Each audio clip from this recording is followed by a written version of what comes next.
moderation is key. Is it really the key to a good life? I think it's been the key to our success in life. Definitely. Well, to us living a happy and what we would consider a good life. A good life, absolutely. I don't know about you, but listen in. Listen in to this week's podcast. Episode of Get Real With the English Sisters. Available on Apple Podcasts, Spotify, wherever you get your podcasts. So, what was it our mum used to say? We know that saying only too well. She used to say, ni tanto ni tan calvo. Yeah, she was Spanish. So she taught us moderation, didn't she? She did definitely teach us moderation, because she would say that so often.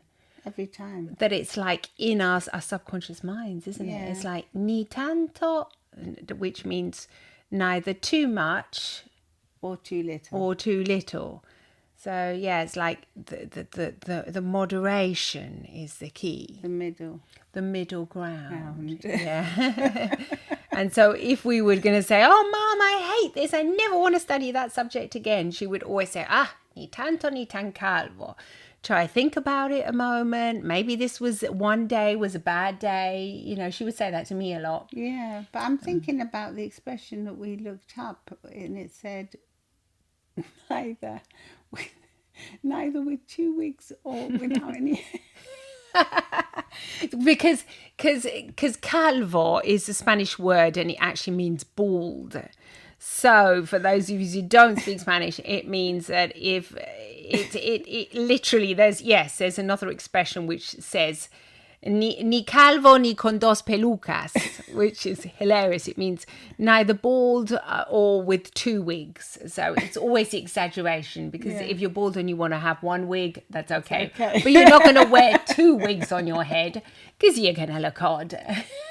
And it was just funny. Yeah, it made us laugh there. We were back there in the kitchen having a cup of tea. Yeah, that was funny. That was funny. So really, it's about moderation.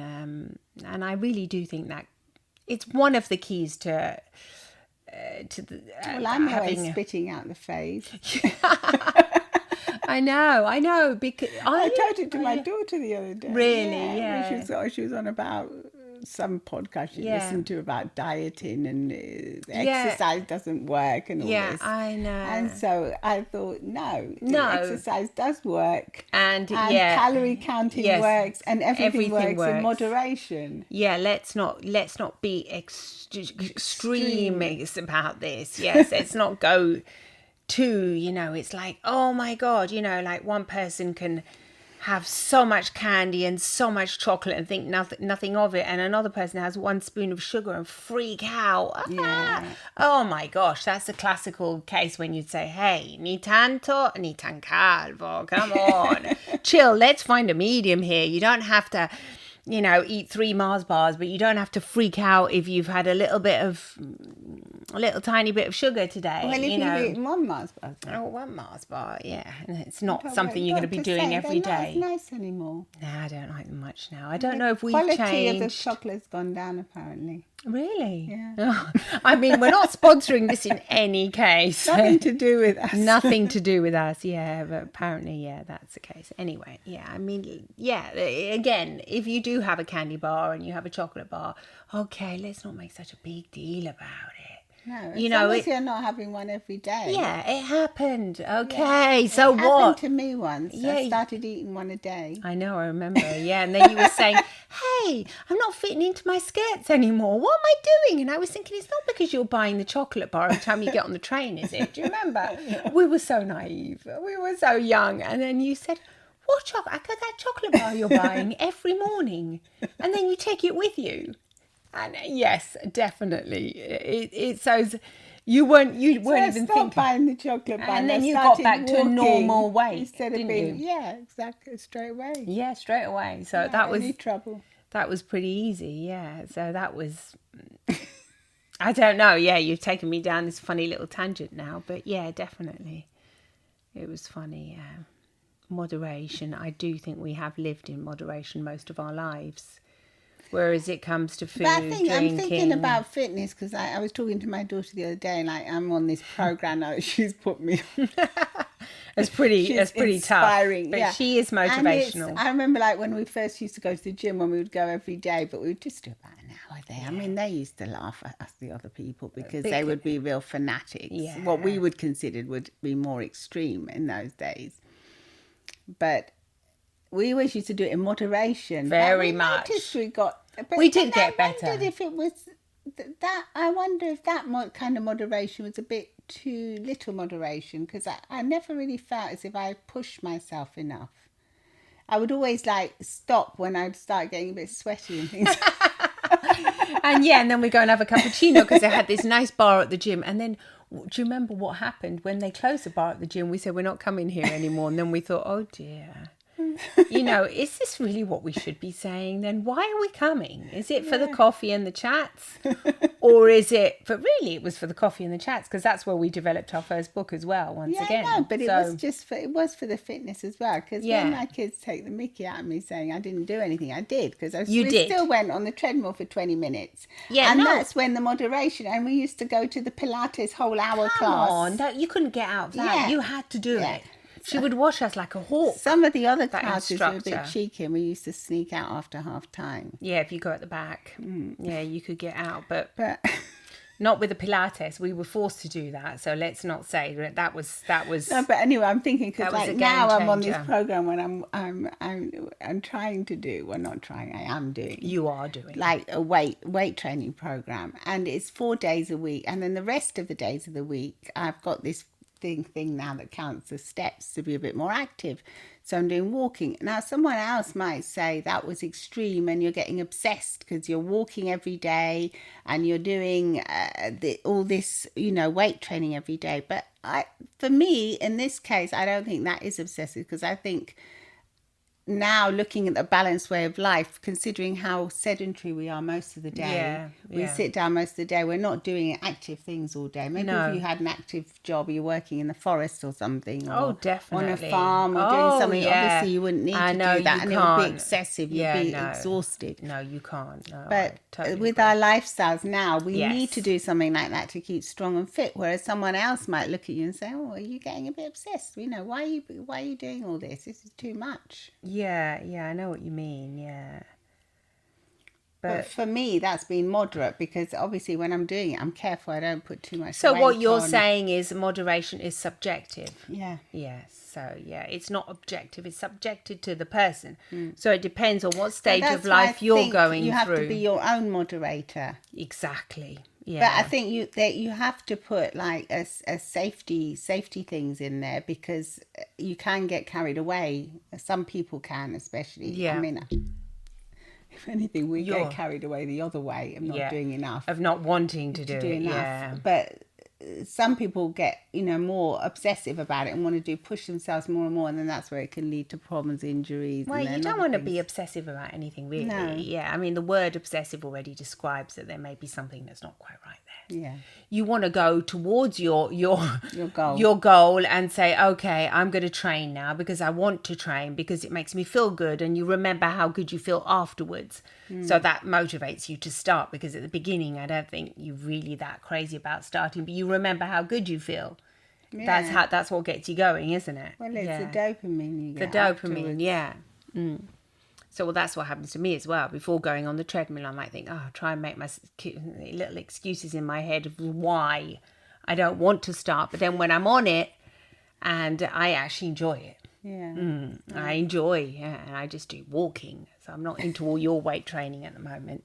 No. But also because for health reasons, I've told you not to. Yeah, exactly. Yeah. So, it's moderation again. Yeah, it's moderation. You listen. You listen to what your healthcare or your doctor or whatever tells you. So it's not like I also, after my eye operation, I was very careful. I waited for the right time. I had a retinal detachment. I was waiting for 2. I was waiting for, it's okay to go ahead. But obviously I think that whatever stage you are in your life, you have to take into consideration what people are telling you. That's where you have to be a moderator as well. You have to listen. What's going on? What are people telling me?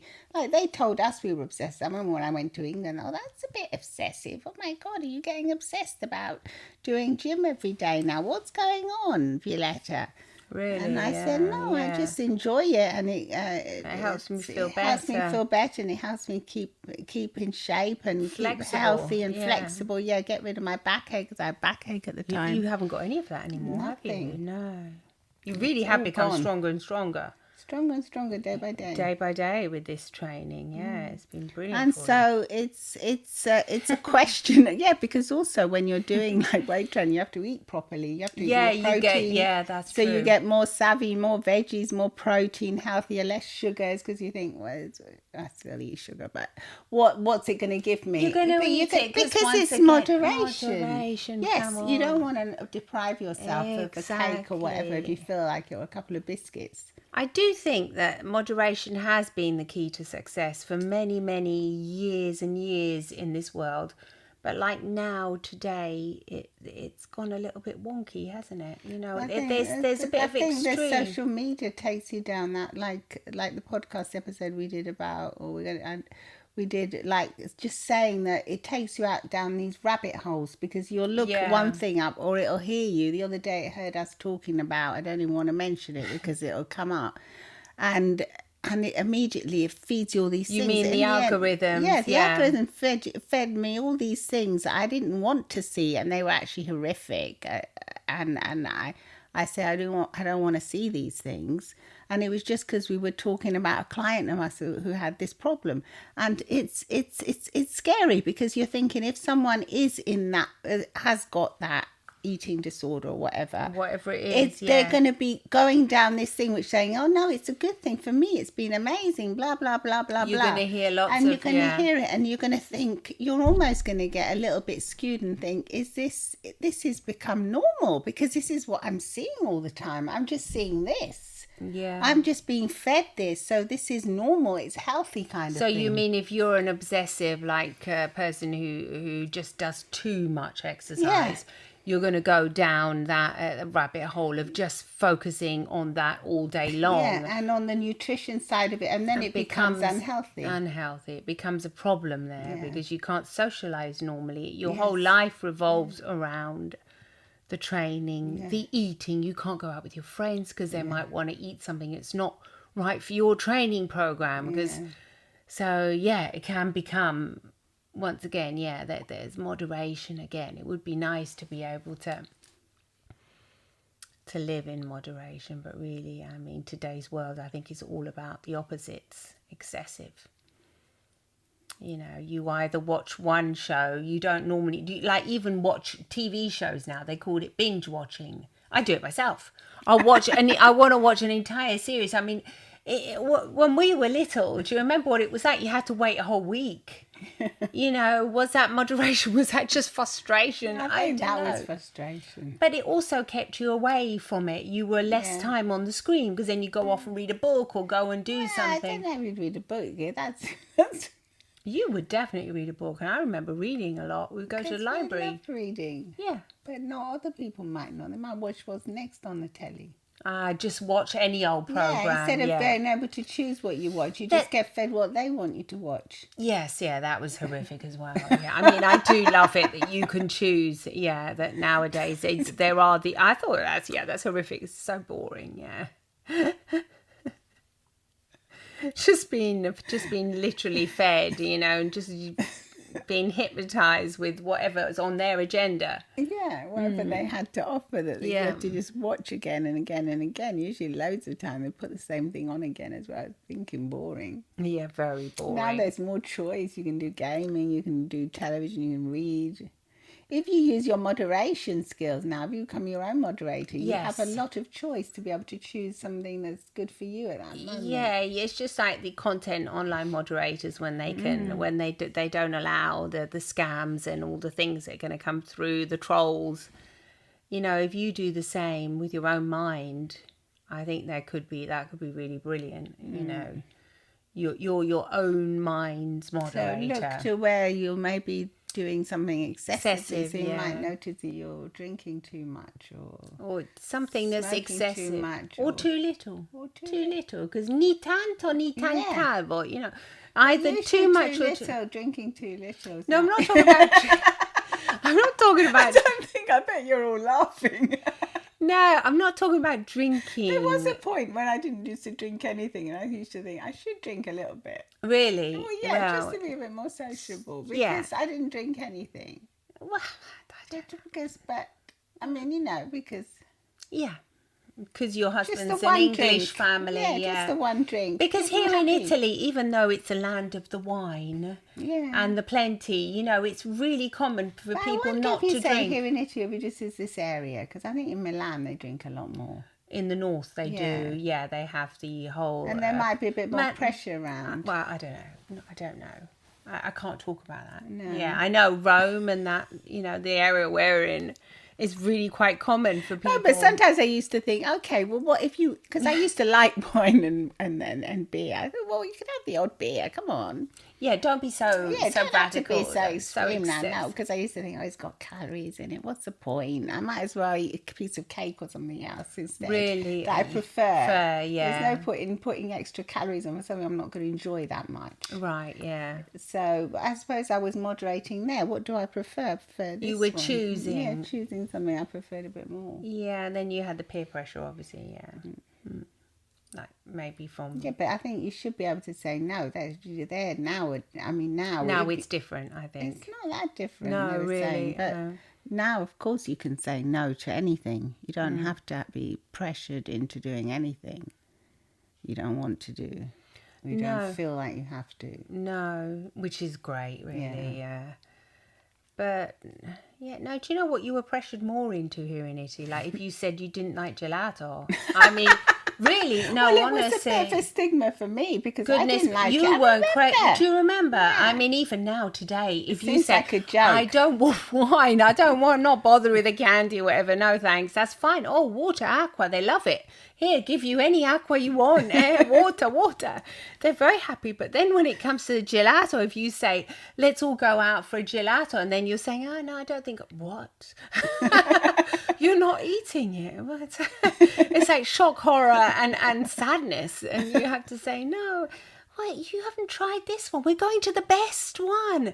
The best gelato. I mean, there is pressure there. I used to be fine with it because I was so against it. I didn't like it at all. It was too cold. Yeah, you really, I mean, that's But I do odd. remember it being a bit antisocial. No, a bit. I mean, you weren't really. It was quite... Because I didn't hang out with Italians that much. No, It was yeah, more because since the my husband's international Italian and he has all Italian friends, just as well, I love it. With your So husband, it was fine. But yeah, obviously, when I do remember when we would go together, he would say, "But tu non prendi gelato." And you have yeah. an ice Still cream. today, if I say Yeah, I Violetta say doesn't no. like Yeah, gelato, he he'd goes like with a things. sad face does My come on. God, what's wrong with that? That's very sad. Joe, why doesn't she like gelato? And I don't know why I don't like it.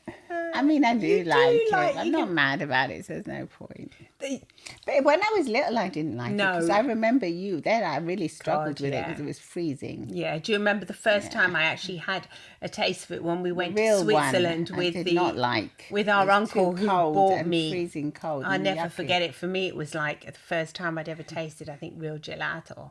We went to Switzerland. He gave me that lovely, that glass full of. I can still remember I remember it as well because it was a big experience. It was a big, we went to this like 6 or 7. restaurant or something, and he gave, oh my God, it was like, da-da. Because he worked there. I said, because he worked at the bar. Oh, so sweet. I didn't remember that. Yeah. He worked at the bar, so he took us there for so he took us there and then he offered, he paid for it. But it wasn't just like a normal ice cream that, it was a proper one in the glass cones. with the cones and 5 or 6 balls of ice cream and some fresh cream. And a cherry or something. It's all posh. And I thought, my God, this looks beautiful. And when I tasted it, I thought, this tastes beautiful. I thought, this is so cold. Yeah, it's like a kinesthetic thing for you, isn't it? It has to be soft and warm. Yeah. The fake ice cream, I was going to say.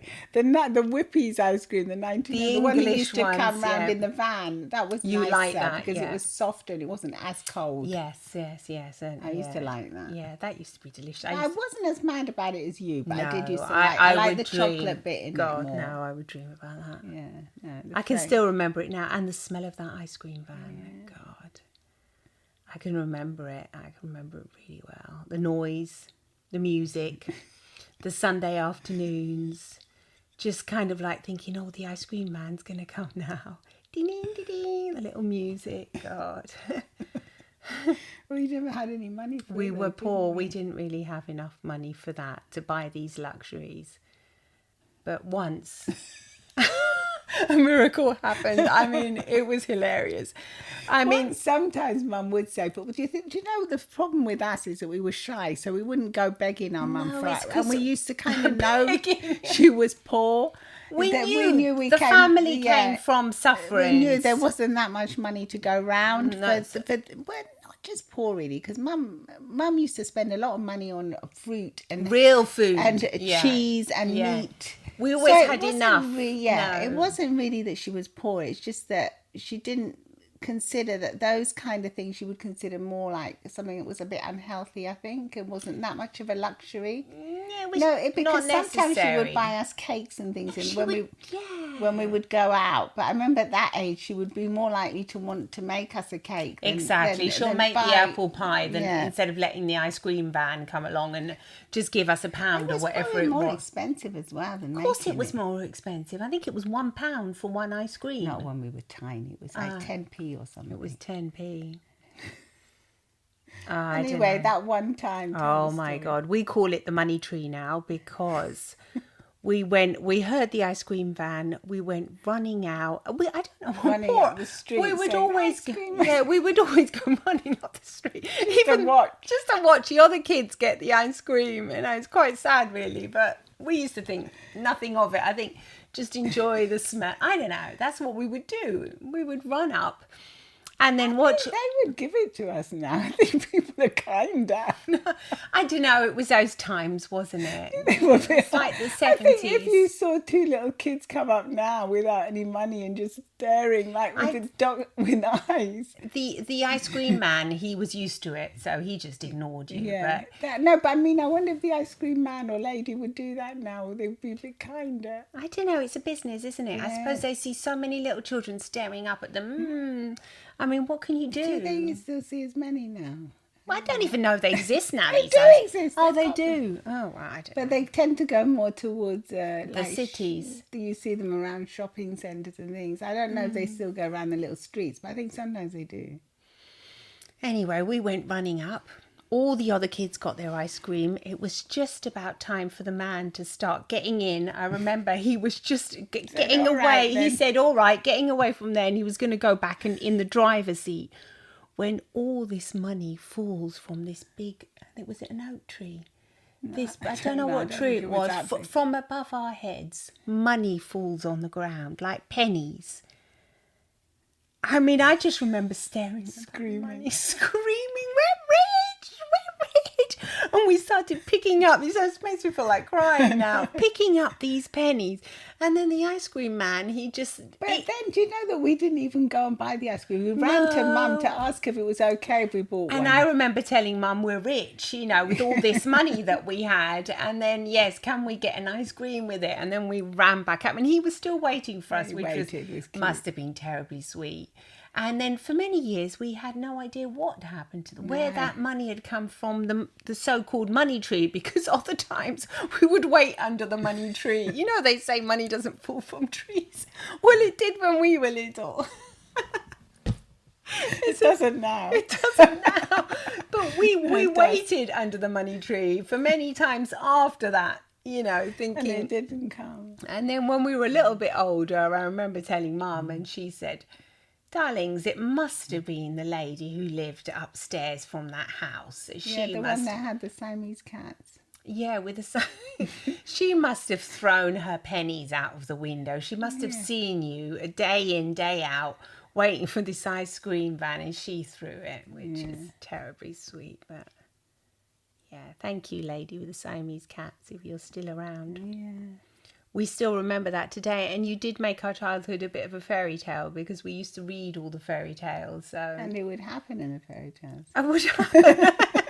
Yeah, there were Maybe money it wasn't trees. a fairy tale. Maybe it came because other people used to do the same thing. I don't know.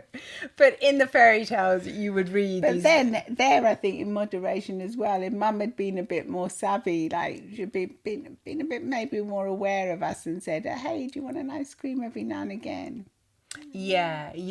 She was rather extreme in that sense. Or she could have said, "You've got a little bit of pocket money. Do you want to save it up for an ice cream?" But she kind of made us think that going to buy ice creams and that was kind of a waste of money, because I always remember thinking we had to save our pocket money. Whereas my hubby said he would get his pocket money and run down to the sweet shop and buy loads of sweets with it. No, that was not looked well upon. That was condemned.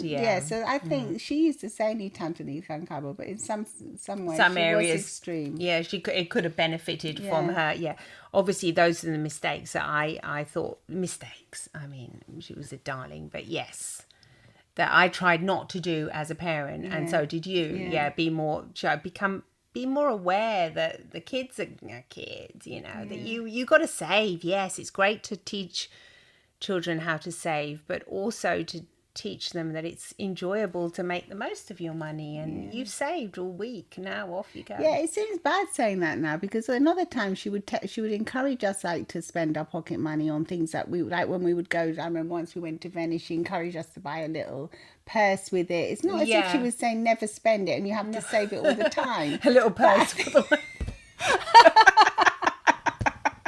It's funny that you said it. Thought of that. That's hilarious. A little purse. We're recalling all our childhood now and remembering it. Yeah, that's funny. I think we wanted to buy the purse. She didn't tell us to buy it. Are you sure? Yeah. Anyway, the thing is that she was very generous, and she would always give us lots of money, especially when we were older and that. I just think she wasn't that aware, because she used to think it was so bad, like sweets and that was so bad.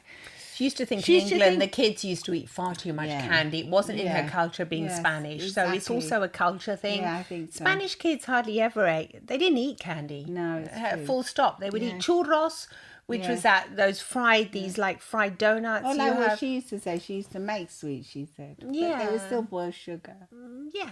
But very rarely. Yeah, come on. Yeah, once a year. Come on. All the time, no.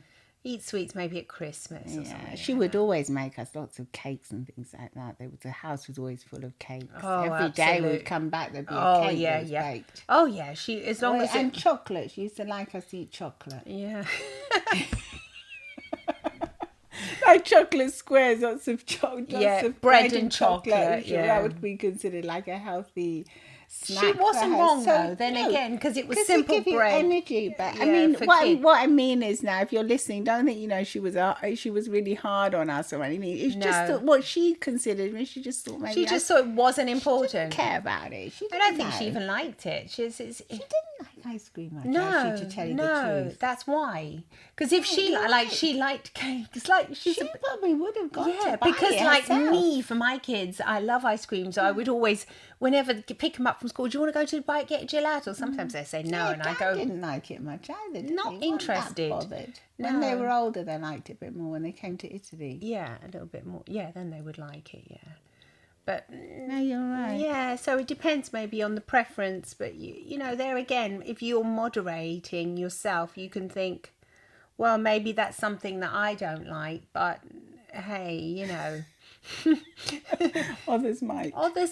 So let's not be. That's also nice. I think it's a nice thing to come to that conclusion. Because also with I was just thinking now, things that divide a lot, like political views. Exactly. Don't be so extreme. Go towards the middle. And unfortunately, like all the social media and the news and everything does tend to be very extreme. It's either one or the other, isn't it? It's either very right wing or very left wing. You don't often get that middle ground, which in the end, it's the middle ground is what unites people. Absolutely. So I mean, think, marketers know that all too well. It's a Goldilocks thing, isn't it? When she effect. When she tries all the different porridges and all the different chairs, and then you find one that's just right. that's usually the middle ground, isn't it? Yeah. Well, I don't know about Goldilocks. It was a small one, I think, because she was a little thing. But in marketing, Market- they place a product very expensive, and then one at the lower end of the scale, and then one in the middle. And so you have the middle range, and that's the one that gets the most purchased. Yeah, absolutely. Yeah. But it's nice for the consumer likes to have the idea that there's a top and a bottom. cheaper one, and then oh no, I'll just go for that. Just for the Yeah, middle. I probably do that myself actually without realizing. I think we probably all do it. Yeah, we all do it. Because you think, oh, the one in the middle is neither too excessive nor too. Unless you save up for something really special, but normally it is the middle. It is the middle one, so for us anyway. But we are moderators. Exactly. Yes. No. Ah, dear me, yeah, we are indeed. We did grow up with that. Our friend would tell us that when we would say we were moderators, because we would have a piece of. Here they used to, when we first came to Italy, they had this delicious pizza al taglio that you could cut into squares, and you'd just go to a little shop and you'd go in and they'd cut. They have fresh pizza like at 11 o'clock. Delicious. We'd have the lemonsies. We'd get a piece of pizza. Just scoff it down and then have lunch later. Of course. And our friend Yes. she'd say, "Where'd you put it all?" Because she couldn't conceive that. She says, "Far too many. You're eating far too much." Yeah. But then she always struggled more with her weight than Because we she did. was more excessive afterwards. Yeah. So maybe there was that one piece of pizza and Yeah. the lunch or whatever it was. But then it wasn't like what But the portions for the lunch were smaller. Yeah, The but- piece of pizza was one. It wasn't 3 pieces. it's about, okay, yeah, you're not going to be like maybe super in shape if you eat that way, but you were just normal, you know, a medium, just happy for what you to be in your skin, as to say. Yeah, so it wasn't like unhappy about it. We were just normally happy about it. Yeah, Thank and goodness. she was normally quite unhappy about Very it. unhappy, yeah. Because she might not eat that piece of pizza, but then she'd get so hungry that she might eat a massive portion of something else. at Something night. else, or binge on something usually, because I used to know her very well. That is the case. So that's once again, even like what you say, even things like eating, like food, moderation, but not only food, ideas, relationships as well, really. Because if you're Bit too like extreme. a bit too extreme in your relationships, it means you can also expect too much as well, like of your loved one, and that's not really good, is it? Because then you're going to be always Going towards to be feeling more in lack than in yeah, abundance. you're going to be kind of disappointed, think, they're not, why didn't they understand me, or why didn't they, just come on. You've got to really be a bit, moderate and think, well, maybe they didn't understand me because they're not me. And because they have a different brain, different upbringing, different stuff happened to them. Even if we live in the same home and we sleep in the same bed, for example, it doesn't mean we are one. So, that's also a bit extreme, I think, when you think your couple has to be You. Yes, that's extreme. Come on. That's not... friends as well. Friends are different to you. They're going to have different opinions. It doesn't matter if they have a different opinion. But that's what enriches you as well, isn't it? Exactly. What do you think? Are you going to be your own moderator? Are you already your own moderator? Or do you find that you tend to go to one extreme or the other? Well, as we say, ni tanto ni tan calvo. Calvo. There you go. See if you can learn that. Yeah. Bye-bye. Bye. From the English Sisters. And please, if you find this podcast useful and it relieves your anxiety, do come and follow us and subscribe to our YouTube channel as well. And come and say hi on Instagram at Get Real with the English Sisters. Or also our English Sisters account. Bye-bye. Bye.